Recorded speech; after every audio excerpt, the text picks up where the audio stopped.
If you're facing the frustrating 0 byte download issue on Steam, where your downloads just won't start, you're in the right place.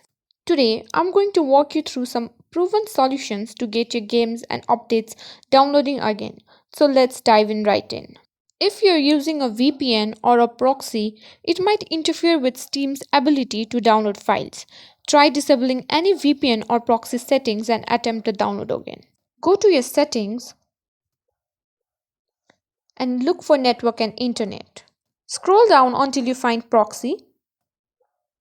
Now toggle off the automatically detect settings. Once disabled, restart Steam and see if the issue persists.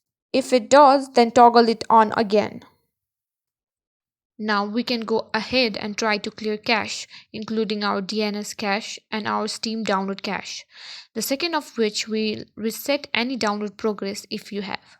But at least it's likely to solve this issue. First of all, Windows hold start and open run, then type cmd and then hit enter. Then we'll be typing in ipconfig space /DNS and we'll hit enter. Note the spacing.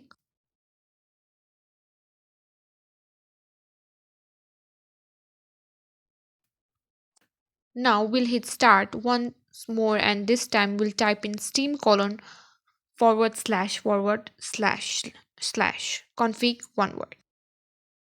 Do note that when you do it, it will clear your local download cache and you'll need to log into Steam again. So click OK when you're happy. When you log back into Steam, the download should be able to run properly and you'll be able to play your games.